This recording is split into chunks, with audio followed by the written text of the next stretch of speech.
श्रोते हो, आजच्या शोमधल्या पहिल्या रचनेकडे वळतोय आणि ज्या सुंदर आणि अप्रतिम असे शब्दांकन असलेल्या रचनेमध्ये प्रवीण पाटील सरांनी पुणे येथून लिहिलंय. सर लिहित आहेत की हृदयाच्या माझ्या मोहिनी आहेस तू, हृदयाच्या माझ्या मोहिनी आहेस तू, कवितेतील श्वास माझा होऊन जातेस तू, कवितेतील श्वास माझा होऊन जातेस तू, तुझी अन माझी जोडी जसे नयन सोबती, तुझी अन माझी जोडी जसे नयन सोबती, श्वास तू माझा होऊनी जसे राधा कृष्ण भेटती, जसे राधा कृष्ण भेटती, राधा कृष्ण भेटती. वाह. तर प्रवीण पाटील सरांनी पुणे येथून पाठवलेल्या या अप्रतिम अशा रचनेमध्ये तू माझ्या हृदयाची मोहिनी आहेस, कवितेतील माझा श्वास तू होऊन जातेस असं शब्दांकन करीत असताना जी उपमा दिलेली आहे त्या सखीला ती नयनांची जी जोडी असते त्या नयनांच्या जोडीसारखी तू माझ्या सोबतीला आहेस असं शब्दांकन सरांच्या या रचनेमध्ये होतं. आणि जसं की शेवटी सरांनी लिहिलं आहे की श्वास तू माझा होऊनी जसे राधाकृष्ण भेटती, तर राधाकृष्णासारखी भेट ही श्वासांची तुझी माझी आहे. खूप अप्रतिम आणि सुंदर भावस्पर्शी अशी ही रचना होती. आणि याबरोबरच पुढच्या एका सुंदर चारोळीमध्ये मिलिंद बी खोब्रागडे सर लिहित आहेत वडसा गडचिरोली येथून. मिलिंद बी खोब्रागडे सरांनी वडसा गडचिरोली येथून लिहिलं आहे की तुझ्या आत्म्याशी देहगंध काळजात एकरूप झाला, तुझ्या आत्म्याशी देहगंध काळजात एकरूप झाला, एक संध श्वास तू माझा, एक संध श्वास तू माझा, देह जसा जवळ आला, देह जसा जवळ आला. वाह. तर चारच ओळीमध्ये खूप गहिरे असे भाव सरांच्या या चारोळीमध्ये होते की तुझ्या आत्म्याशी देहगंध काळजात एकरूप झाला, काळजात एकरूप झालेला आत्म्याशी, आत्म्याचा जो देहगंध होता तो काळजामध्ये एकरूप झाला आणि एकसंध श्वास तो माझा. तर तिला एकसंध श्वास असं संबोधून देह जसा जवळ आला, म्हणजेच दोन देह आणि एक श्वास या अनुषंगानेचे भाव मांडणारी सरांची ही अप्रतिम अशी चारोळी होती. आणि या अप्रतिम अशा चारोळीनंतर पुढच्या एका सुंदर चारोळीमध्ये सौ दुर्गा देशमाने राऊत मॅडम लिहित आहेत. सौ दुर्गा देशमाने राऊत मॅडम यांनी लिहिले की श्वास तू माझा तुझा मी ध्यास, श्वास तू माझा तुझा मी ध्यास, अखंड अंतरी ज्वलंत विश्वास, अखंड अंतरी ज्वलंत विश्वास, ज्वलंत विश्वास. वाह. चारच ओळी, अगदी मोजके शब्द, परंतु खूप अर्थपूर्ण अशी ही चारोळी आहे की श्वास तू माझा तुझा मी ध्यास. आणि खरंच की जो आपला श्वास असतो त्या ठिकाणी ध्याससुद्धा असतो, ध्यास असतो तो त्या व्यक्तीच्या सोबतीचा, ध्यास असतो तो त्या व्यक्तीच्या प्रेमाचा, ध्यास असतो तो त्या व्यक्तीच्या सोबत सुंदर आयुष्य जगण्याचा, एकमेकांप्रती समर्पणाचा, एकमेकांप्रती त्यागाचा, एकमेकांप्रती आदर भावनेचा, एकमेकांप्रती काहीतरी करण्याचा आणि एकमेकांना पुढे जाण्याचं बळ देण्याचा, नाही का. तर हा ध्यास मॅडमनी शब्दबद्ध केलेला होता. आणि हा ध्यास जो आहे तो अखंड अंतरी ज्वलंत विश्वास. आणि जो विश्वास, विश्वास हा शब्द खूप मौल्यवान असा आहे. विश्वास हा फक्त स्वतः पाळावा लागतो. विश्वास आपल्यावर अनेक लोक टाकतात, परंतु त्या विश्वासाला पात्र राहणं हे आपलं कर्तव्य असतं, ती आपली नैतिक जबाबदारी असते.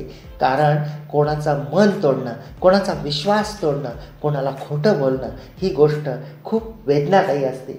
जेव्हा त्या व्यक्तीला कळतं की आपण या व्यक्तीवर एवढा विश्वास ठेवला आणि त्याने विश्वास तोडला, त्यावेळी ती व्यक्ती आतून खचते, आतून उद्ध्वस्त होते. त्या व्यक्तीच्या मनामध्ये वादळं घोंघावायला लागतात आणि त्यामुळं कदाचित त्या व्यक्तीवर दुःखाचा एवढा मोठा डोंगर कोसळतो की त्यातून सावरायला अनेक वर्ष लागतात. म्हणून कधीच कोणाचा विश्वास तोडू नका. विश्वास हा खूप विचार करून टाकला जातो आणि जेव्हा एखादी व्यक्ती तुमच्यावर विश्वास टाकते तेव्हा त्या विश्वासाला पात्र राहण्याचा कायम प्रयत्न केला पाहिजे असं मला वाटतं. खूप सुंदर आणि अप्रतिम असं शब्दांकन या रचनेमध्ये होतं. आणि पुढच्या एका आपण रचनेकडे वळूयात ज्यामध्ये वसुधा वैभव नाईक मॅडम यांनी पुणे इथून लिहिलं आहे. मॅडम लिहित आहेत की बाळा उच्च शिक्षण घेतलेस, बस्तान बसवले तू परदेशाला. बाळा उच्च शिक्षण घेतलेस, बस्तान बसवले तू परदेशाला. आम्हाला गरज लागेल तेव्हा नक्की यायचंय तुला मायदेशाला. वा. आम्हाला गरज लागेल तेव्हा नक्की यायचंय तुला मायदेशाला. तू श्वास आहेस बाळा आमचा, तू श्वास आहेस बाळा आमचा. खूप कष्ट कर गगन भरारी घे, खूप कष्ट कर गगन भरारी घे. समाजातही नाव उंच कर तू, समाजातही नाव उंच कर तू. सर्व कुटुंबाला पुढे तू आधार दे, सर्व कुटुंबाला पुढे तू आधार दे, पुढे तू आधार दे. वाह. तर लहानाचं मोठं मुलांना आईवडील करतात, त्यांना शिक्षण देतात. ती मुलं मोठी होतात आणि जेव्हा मुलं उच्च शिक्षण घेऊन परदेशात जाऊन नोकरीनिमित्त, व्यवसायानिमित्त तिथं सेटल होतात, त्यावेळी मायदेशामध्ये आईवडील असतात. त्यांची एक छोटीशी माफक अशी अपेक्षा असते की तू खूप मोठा हो, तू औक्षवंत हो, तू कष्ट कर, तू गगन भरारी घे, तू यशाच्या शिखरावर पोहोच. परंतु जेव्हा आम्हाला गरज लागेल तेव्हा तू आमच्याकडं मायदेशी नक्की परत ये. आणि जी मुलं आहेत ती मुलंसुद्धा तेवढीच आपल्या आईवडिलांप्रती ही अटॅचड असतात. त्यांना आईवडिलांबद्दल खूप प्रेम असतं, त्यांना आपल्या देशाबद्दल प्रेम असतं. जरी ते विदेशात गेले तरी ते आपल्या मातृभूमीला, आपल्या कर्मभूमीला आणि आपल्या मातापित्यांना कधीच विसरत नसतात. ते परदेशात जरी असले तरी ते तिथूनसुद्धा ख्याली खुशाली विचारत असतात. ते तिथूनसुद्धा आपल्या मातापित्यांची काळजी घेत असतात, आपल्या कुटुंबियांची काळजी घेत असतात. जसं की मॅडमनी म्हटलंय, सर्व कुटुंबाला पुढे तू आधार दे. आणि ती मुलं ज्यांना शिक्षणाच्या निमित्तानं किंवा नोकरी व्यवसायाच्या निमित्तानं जी परदेशामध्ये जातात आणि तिकडं सेटल होतात, तर त्यांचा आधार जो असतो तो कुटुंबाला असतो आणि त्यांनी तो द्यावा अशी एक माफक अशी अपेक्षा त्या कुटुंबाची असते. आणि ती गैर तरी काय आहे, कारण त्या कुटुंबासाठी तीच एकमेव व्यक्ती ही श्वास असते, नाही का. तर खूप अप्रतिम आणि सुंदर असे भाव मॅडमच्या या रचनेमध्ये होते. आणि याबरोबरच पुढच्या आपण एका रचनेकडे वळूयात, ज्यामध्ये मानसी पाटील मॅडम यांनी लिहिलंय. तर श्रोते हो, वसुधा वैभव नाईक मॅडम यांच्या पुणे येथून पाठवलेल्या या अप्रतिम अशा रचनेनंतर आपण आपल्या आजच्या शोमधल्या पुढच्या एका रचनेकडे वळूयात, ज्यामध्ये मानसी पाटील मॅडम यांनी लिहिलंय तुझ्या विना अपूर्ण मी. या शीर्षकाखाली मॅडम लिहित आहेत की तू म्हणजे धडधड आहे माझ्या हृदयाची, तू म्हणजे धडधड आहे माझ्या हृदयाची, तू म्हणजे उर्मी माझ्या जगण्याची. वाह. तू म्हणजे उर्मी माझ्या जगण्याची, तू म्हणजे श्वास आहे माझ्या जगण्याचा, तू म्हणजे श्वास आहे माझ्या जगण्याचा, तू म्हणजे शब्द आहेस माझ्या कवितेचा, तू म्हणजे शब्द आहेस माझ्या कवितेचा, तू म्हणजे जोडीदार माझ्या आयुष्याचा, तू म्हणजे जोडीदार माझ्या आयुष्याचा, तू म्हणजे वसंत ऋतू आपल्या प्रेमाचा, तू म्हणजे वसंत ऋतू आपल्या प्रेमाचा. पुन्हा नको विचारू तुझं स्थान काय. वाह. पुन्हा नको विचारू तुझं स्थान काय, तुझ्या विना मी अपूर्ण कळत नाही काय, तुझ्या विना मी अपूर्ण कळत नाही का, कळत नाही का, तुझ्या विना अपूर्ण मी.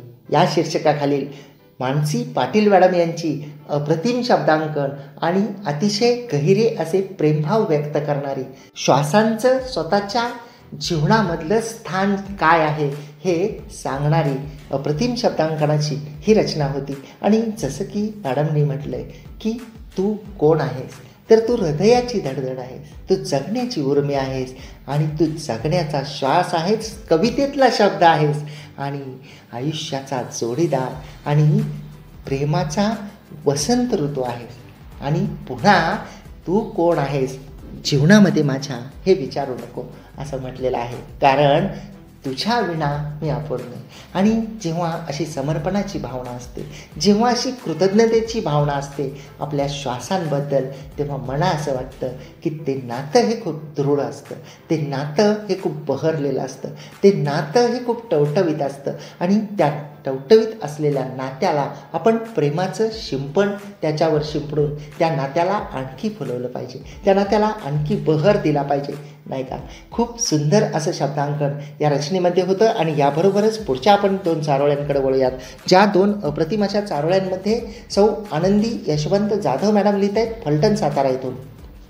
सौ आनंदी यशवंत जाधव मॅडम यांनी फलटण सातारा येथून लिहिले पहिल्या चारोळीमध्ये की गुंतलेल्या शब्दात माझ्या तुझ्या प्रेमळ भावना, गुंतलेल्या शब्दात माझ्या तुझ्या प्रेमळ भावना, श्वास तूच माझा तू नव्याने सांगना, श्वास तूच माझा तू नव्याने सांगना, तू नव्याने सांगना.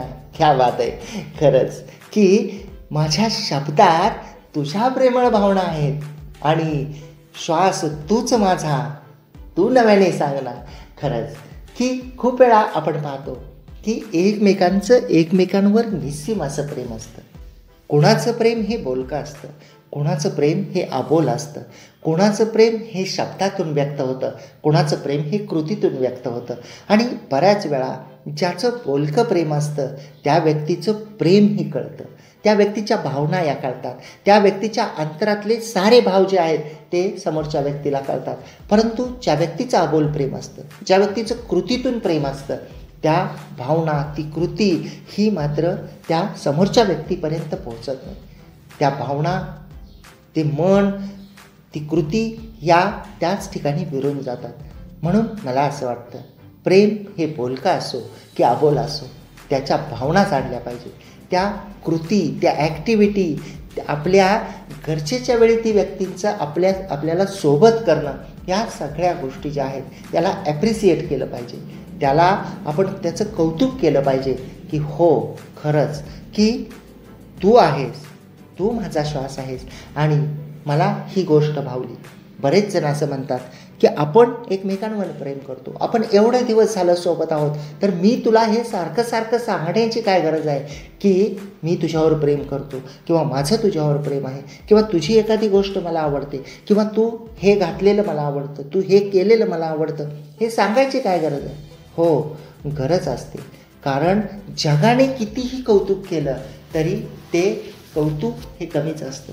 परंतु जेव्हा आपल्यातल्या एखाद्या कलागुणाचं, आपल्यातल्या असण्याचं, आपल्यातल्या नसण्याचं, आपल्या काही कपडे घालण्याचं असेल, दागदागिने घालण्याचं असेल, आपल्या सजण्याचं असेल, नटण्याचं असेल, तटण्याचं असेल किंवा अन्य पुरुषांच्या बाबतीमध्ये त्यांच्या करिअरचं असेल, त्यांनी केलेल्या कार्याचं असेल, त्यांच्या जगामध्ये त्यांना मिळणाऱ्या मानसन्मानाचं असेल, त्यांच्याबद्दल समाजामध्ये ज्या भावना आहेत त्याबद्दलचं असेल, जेव्हा आपलाच माणूस, आपलाच श्वास जेव्हा कौतुक करतो तेव्हा ते कौतुक, ते प्रेम, ते मोटिवेशन जे आहे दिलेलं की खूप गरजेचं असतं, ते खूप आनंददायी असतं, ते खूप उल्हासित करणारं असतं आणि त्यामुळं जी ऊर्जा असते ती आणखी जास्त वाढते, आपलं मन प्रसन्न राहतं.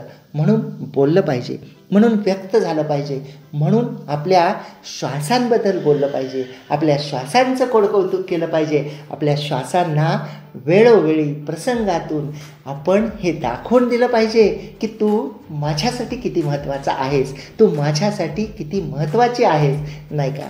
तरच हे जीवन आणि हा जीवनाचा प्रवास जो आहे तो आनंदी होत राहील.